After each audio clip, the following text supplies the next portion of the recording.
अस्सलाम वालेकुम नाज़रीन, मैं Asad Abbas Bhatt advocate high court आपकी खिदमत में हाजिर हूँ एक नई कानूनी इन्फॉर्मेशन के साथ जो शायद कानूनी तौर पर आपको फ़ायदा पहुँचा सकती है।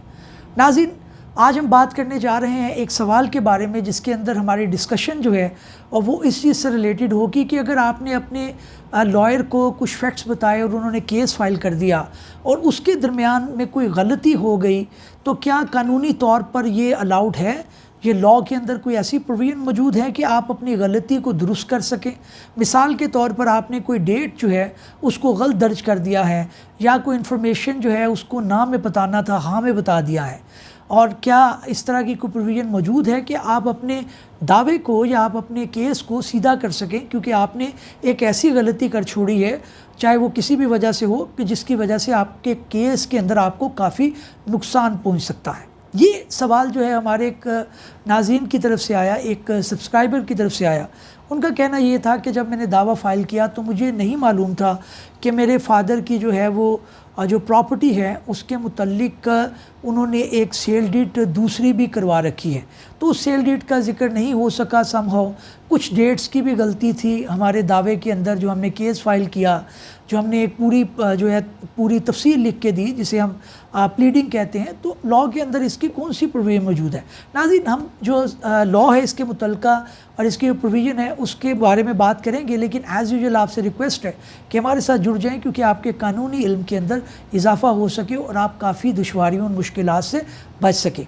तो नाज़रीन, रिक्वेस्ट के साथ शुरू करते हैं। नाज़रीन, आज जो पर्टिकुलर सवाल है जैसा मैंने आपके सामने रखा है, आप अपनी प्लीडिंग को बिल्कुल आप अपने दावे को, चाहे आप बतौर मुद्दई हैं या बतौर मुद्दाला हैं, मुद्दई जो हैं जो आपने अगर केस किया हुआ है और अगर मुद्दाले हैं तो आपके खिलाफ़ केस किया हुआ है, तो आप दोनों सूरतों के अंदर अपने जो प्लीडिंग हैं या वो मदरजात जो आप कोर्ट को लिख कर देते हैं, चाहे वो कोई एप्लीकेशन हो, दावा हो, जवाब दावा हो या जवाब एप्लीकेशन हो, कोई भी चीज़ हो, तो आप उसको अमेंड कर सकते हैं, उसके अंदर तरमीम कर सकते हैं।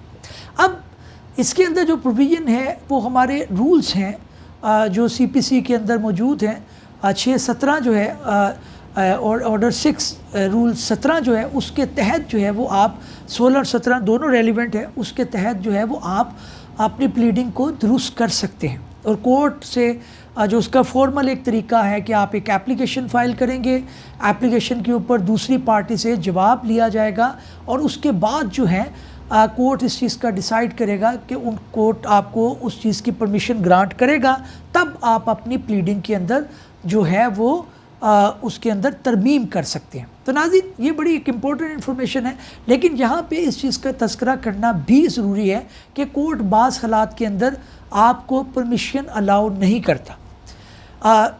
नंबर 1 तो ये कि अगर आपका जो है वो बहुत ज़्यादा मेलाफाइडी के ऊपर आपकी कोई अमेंडमेंट आपने सीख की है, आप उसको जो है वो आपकी बदनीति है, गुड फेथ के अंदर आपने नहीं की, तो कोर्ट आपको अलाउ नहीं करता। नंबर 2 ये है कि अगर आपने दावे के अंदर उसकी नेचर ही तब्दील हो जाए, मिसाल के तौर पे आपने स्पेसिफिक परफॉर्मेंस का दावा किया है, तामील मुख्तस का दावा किया है, लेकिन आपकी ऐसी कोई तफसील जिससे ये पता चले कि आप अपने दावे को डेक्लरेशन और परमानेंट इंजेक्शन की तरफ लेके जा रहे हैं, तो वो दावे की एक नोयत को बदल देगा।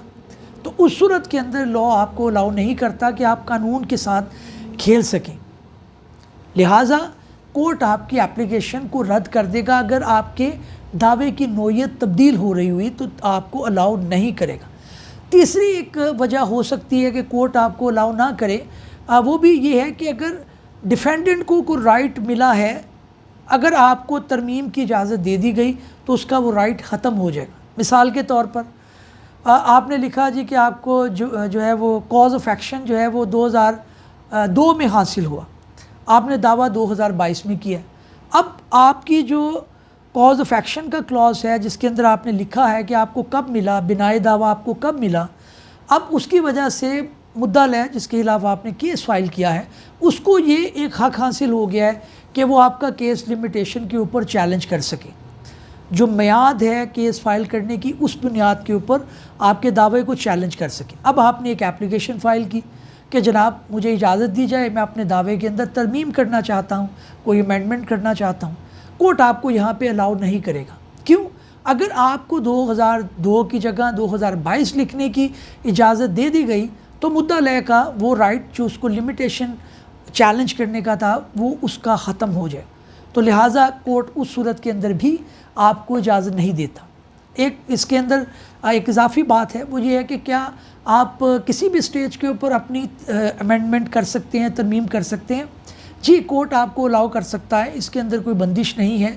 कोर्ट आपको कभी भी ड्यूरिंग द ट्रायल प्रोसीडिंग और अगर आपने अपील फाइल की है तो आपको अमेंडमेंट की अपने दावे के अंदर इजाज़त दे सकता है या जवाब दावे के अंदर इजाज़त दे सकता है। लेकिन सिर्फ ये है कि आप प्रैक्टिकली स्पीकिंग आपको बताऊं कि जितनी जल्दी हो सके हमारे जो लॉ के दोस्त हैं या जो लॉ के स्टूडेंट हैं उनके लिए भी, और पार्टीज़ जो फरीक होते हैं मुकदमे के अंदर, उनके लिए भी मैं ये फरमाता जाऊँ कि जितनी जल्दी हो सके इस अमेंडमेंट को आपने सीख करना है। क्योंकि अगर आपने एविडेंस करवा दी और उसके ऊपर क्रॉस एग्जामिनेशन आ गई तो अब आप दावे के अंदर कोई तरमीम कर रहे हैं तो वो एक तज़ाद हो जाएगा। दावे के अंदर कुछ बात होगी और तरमीम के अंदर कुछ बात होगी। तो इस वजह से कोर्ट आपको अलाउ तो शायद कर दे, लेकिन सिर्फ उसके अंदर ये बात होगी कि जनाब अब आपकी खुद ही तज़ाद आ गया और आप अपने दावे को कोर्ट ऑफ लॉ के अंदर साबित नहीं कर सकेंगे। नाज़रीन, इस उम्मीद के साथ कि आप इस इंफॉर्मेशन से फ़ायदा उठाएंगे, किसी नए वीलॉग में किसी नए कानूनी या आइनी मौजू के साथ आपकी खिदमत में हाजिर होंगे। तब तक के लिए इजाज़त दीजिए। अल्लाह हाफ़िज़। Thank you.